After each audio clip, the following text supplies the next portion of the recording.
So, Tyndall National Institute and you have the Irish Photonics Institute are based down in Tyndall. So, for example, one of the PIs is Professor Peter Parbrook, and he does his research down in Tyndall and also in IPIC. As I said, infant, biomedical signal processing. Myself and my colleague Gordon Lightbody, we are the PIs in that, and we're in the School of Engineering, but we're both PIs in infant. MARAI is very important to the School of Engineering. MARAI is the Centre for Marine and Renewable Energy. It's an Irish centre. There are people in MARAI in Limerick, there are people in MARAI in Galway, there are people in MARAI in Maynooth, there are people in MARAI in UCD. So it is a truly national centre, and you have PIs in each of those universities. The two centre directors, Jerry Murphy and Brian O'Gallagher, so Jerry is the Professor of Civil Environmental Engineering. Brian is the Professor of Energy Engineering. They are the co-directors of MARAI. Okay, so a lot of the research in civil and energy engineering goes through MARAI. Okay, but also you have PIs from engineering who are involved. So Gordon Lightbody, my colleague, he's a control engineer. That's why he has this thing of working with biomedical signals, but also marine energy. And Eamon McKeough is a fluid mechanics engineer. And then we have funded investigators, some different colleagues who all have projects based in MARAI as part of their research. Okay? So MARAI is quite important, and a large number of our PhD students are funded through MARAI and are registered in the School of Engineering. Jimmy Murphy is a senior lecturer in civil, structural and environmental engineer, and he leads the National Ocean Test Facility, which is part of MARAI. It's based in the Beaufort building. There are 3 large wave tanks that allow for testing of scale devices with regard to energy generation in the sea, but also of testing of protection mechanisms for the coast against erosion, etc. And so you can see that the academics in the School of Engineering have this pull to do their research in different areas. So sometimes it's a little bit difficult from a management point of view because they might not be focused on what's important for me, which is getting the students in and getting the students out with regard to undergraduate and postgraduate. But, you know, so there is this tension that exists, a positive tension, but it can be difficult to manage at times, to manage people's priorities. To put some numbers on it, you can see here, so if I just take one of the lines, so we have civil and energy engineering, so it's this line here. You can see that we have 15 PhD students graduated in 2017, okay? And then you have other areas, so that would be largely the influence of MARAI. You have 13 electrical electronic engineering PhD students graduated. That would be largely the influence of Tyndall and Infant. You have 11 in process engineering. Sorry, no, that's black. Oh yeah, this is the MNJC. So we have research masters as well as taught masters. And I'll talk a little bit about those in a moment. That would also be a large influence of the research centres, because particularly in microelectronics, we have a stream of students where the companies give a project. It's not at a PhD level, but it is sufficiently complex that you require an engineer to work on that project for 18 months, and they would do that, and then they would get a master's by research. Okay? And that's the type of numbers, and you can see it's growing because of the influence of the research centres. And so the Masters by Research is 1 year or 2 years? Okay, or the does it minimum. depend on the Okay, so as you know, with most research projects expand to fill the funding available. Yeah. So, for example, if you have 3 years funding for a PhD, it normally takes 3.5 years to complete. If you have 4 years for. With regard to the Masters by Research, the minimum is 1 year. Minimum is 1 year. Okay. But our experience would indicate that to get to the level that the examiners require, you're talking about a minimum of 18 months. So an honours student could do that? Yes, yes, Okay. yes. So there's a particular research centre in Tyndall called MCCI, Microelectronics Competency Centre Ireland. It's funded by the microelectronics industry. They would give projects where the students have to do a microelectronic design, and they would have to take it all the way from conception to, in some cases, tape out, produce the actual integrated circuit. And that takes 18 months, no matter what they're doing. One more question is, do you follow the Oxford model of if they've done our honours, first, second class, they can roll over directly into PhD? Right. So the entry requirements for a PhD is a 2H1, a second class one. So that's over 60%. Yeah. And students can enroll directly into the first year of a PhD program. There is the argument, some people think they should enroll in a master's initially and then convert. Unfortunately, the way the funding model from the government, from the Higher Education Authority comes, you get more for PhD students. Yeah, so the university has encouraged people to enroll PhD students from day one because we get more money. Yeah. Some of us don't like it because I think this barrier of having There's a some... barrier in Europe, that's the problem. You know, do you find that there's a barrier in continental Europe? If you send students to do... Yeah, we have a big problem with our 4 years BE. Because I'm honours and Yeah. went to PhD. Yeah. And I have a big... they don't recognise it in Spain. Yes. Yeah. So you would need to have a master's before you get into a PhD program. Yeah. Yeah. Okay, so just again, up to this year, we've had separate intakes. So this is energy engineering, electrical engineering, civil engineering, and process engineering. And this is the number that I'm really excited about because this is for common engineering.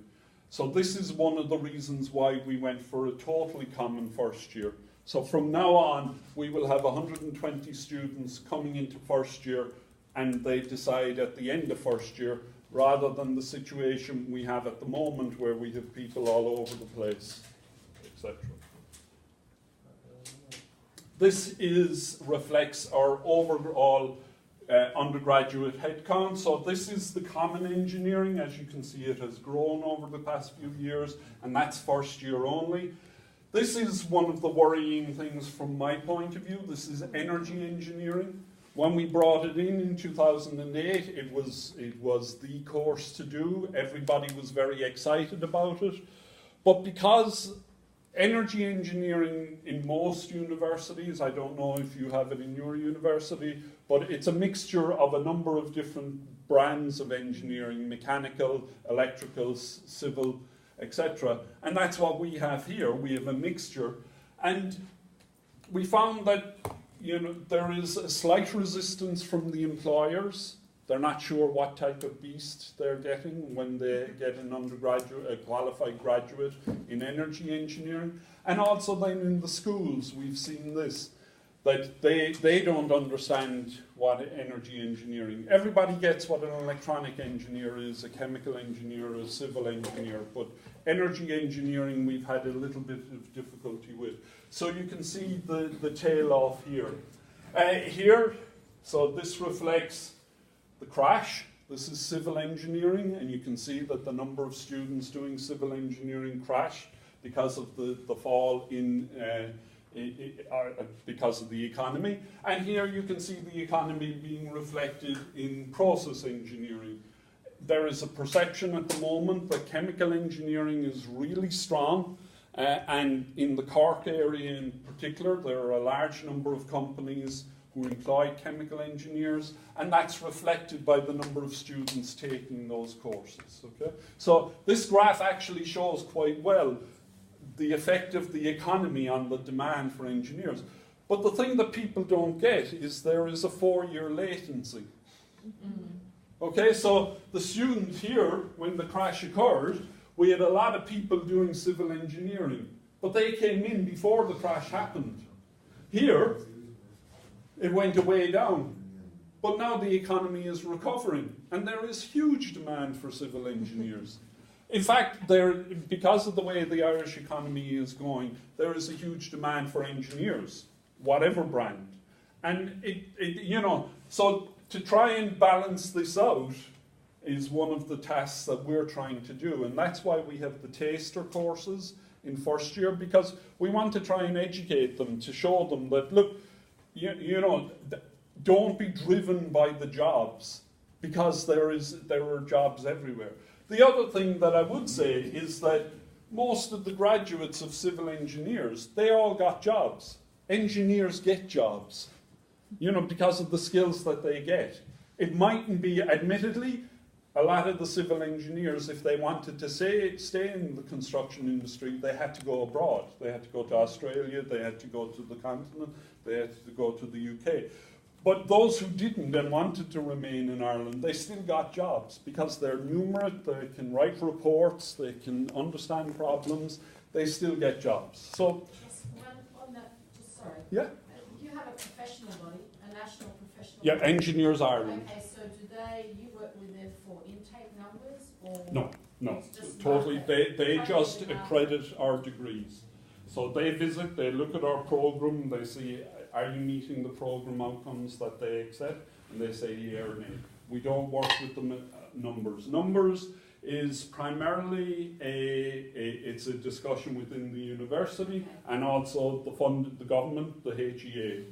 And it's primarily a discussion in the university. And you see, it goes back to the problem I discussed earlier of where our students come from. So if I was to increase the number of places in first year, right, in a way, the university, it would be no benefit to the university because you just take students from elsewhere in the university because of the population that...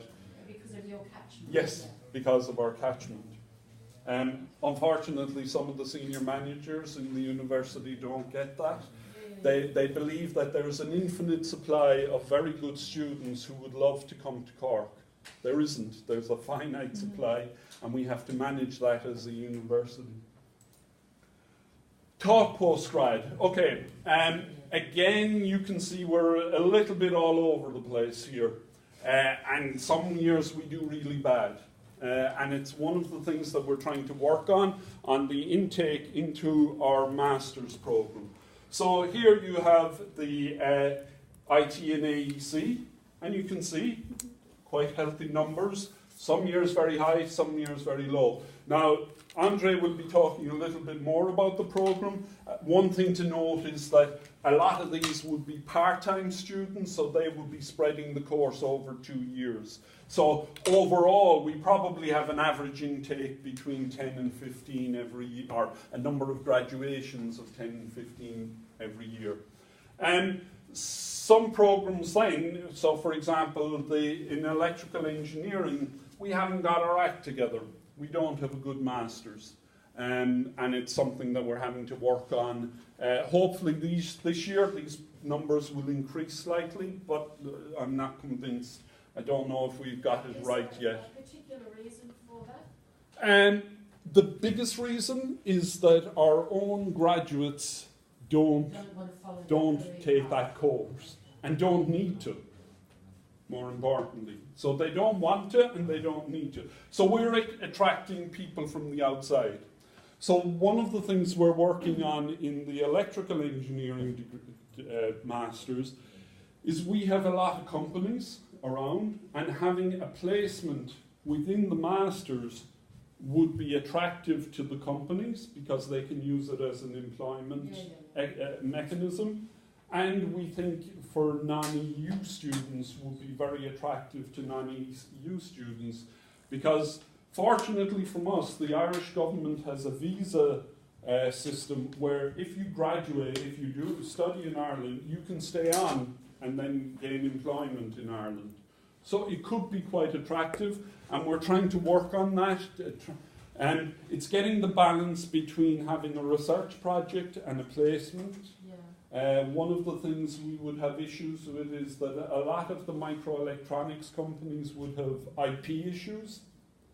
So they don't want what the student is working on to be written in a thesis. Okay. So we would have that problem. Oh, that's very interesting.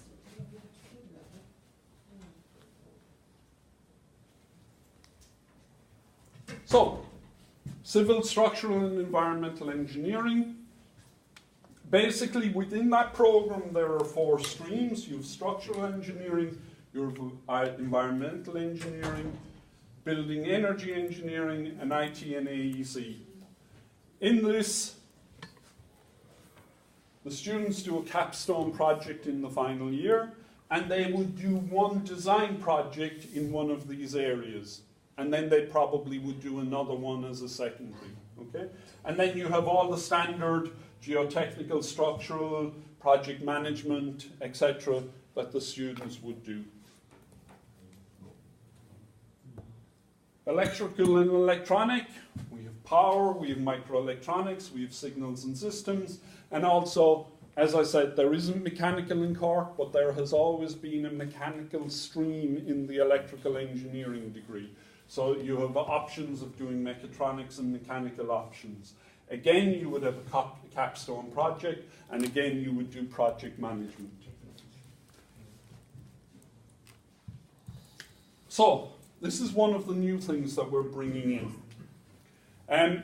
Engineers Ireland brought in a new requirement with regard to the education standard for the professional qualification. To become a chartered engineer, you need 5 years of education. Okay? So, our colleagues in Dublin, a number of years ago, they brought in what we call an integrated 5 years Masters, and we're only now catching up. Okay? So, the current third years have a decision to make. They can either finish the BE, or go into a 4th year of an ME. Okay?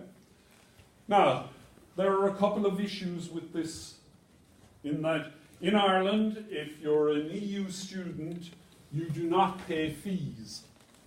The government pays the fees. Okay? Students have to pay a registration charge, which is about €3,000, but you do not have to pay fees. Now, some people say registration charge is the same thing, but that's a different story. I'm not here to get involved in that discussion. The problem is that the government will only pay fees for 4 years. So, having consulted with our colleagues in Dublin, one of the things we realised is that the placement, there is a demand for engineers. So we've brought in an 8-month placement. All of semester 2 and the summer is available for placement. As I said, that is paid placement. So what we're hoping is that this will be attractive to the students because they will get they will be paid, they will earn enough money to pay the fees for the 5th year. That's the plan. Come back to me in a couple of years' time. I don't know if it'll work. What is the So the fee for the 5th year is €6,000. 6,000. Yeah, I think it's like 6,000. Okay. So this is where we're going as a school. My colleagues in civil engineering are currently working on their program in energy and in process. So we're hoping that if you were to visit us, say, in 5 years' time, we would have 4 ME programs and quite strong programs. Now, what's exciting from our point of view, right, is this, is that, as I said, at the moment, some of our masters we don't have strong numbers doing them, and I think one of the reasons is we don't have a good offering of courses. But if we have the ME in all our disciplines, we will have a strong cohort of master's level programs that will then allow us to develop new MNJCs where people come in directly. Okay? So that's the plan for the future. That's how I think we're going to grow numbers in the school, grow student numbers within the school. Our colleagues in Dublin tell us that about 2/3 choose the ME route, but 1/3 graduate with the BE. So it's also important that we maintain the strength of the BE, the attractiveness of the BE, because it is one of the selling points. And a BE, you can get a job. You don't have to do 5 years. Our feeling is that in civil engineering, it will become the norm to do the ME because, you know, being a chartered engineer for a civil engineer is quite important. In the electronics, our feeling is that a lot of people will do it because the competitors, their competitors in the job market will have the ME. So we think a lot of the good students will do it. Likewise, in the chemical engineering, you need to be a chartered engineer to advance in that, and we think a lot of students will do that too. So that's the plan. We'll see what happens.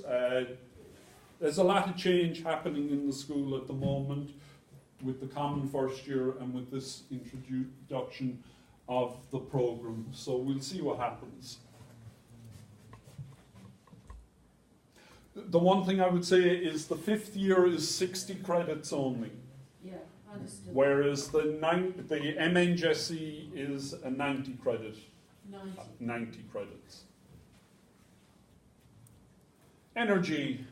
So obviously the students study power engineering, energy systems, wind, ocean, photovoltaics. Modelling of energy systems is quite a strength of our course. Signals and systems, and then they do things in building, transportation. Again, they have a capstone project, and they do project management as well. And then process and chemical, it's food and bioprocess engineering, safety and environmental protection, process design, process improvement. They do a capstone research project, and they do a design project.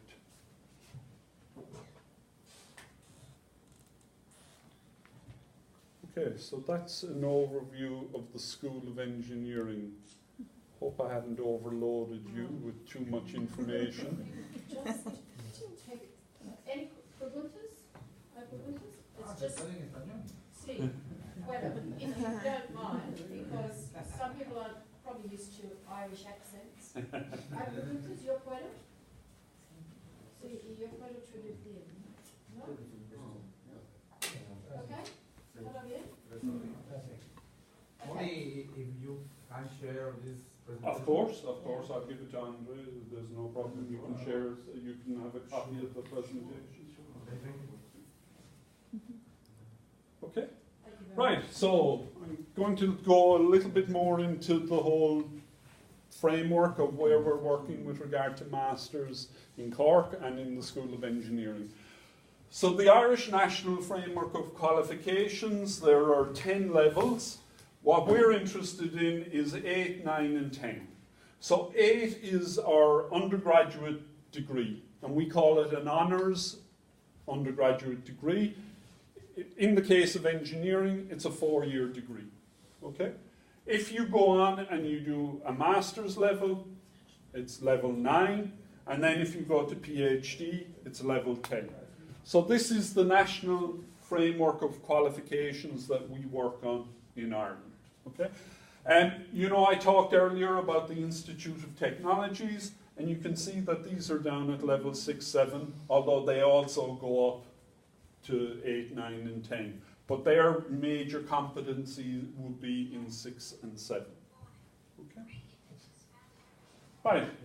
So what does a level 9 master's mean in UCC?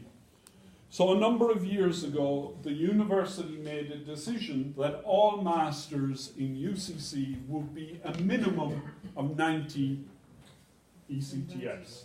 Okay?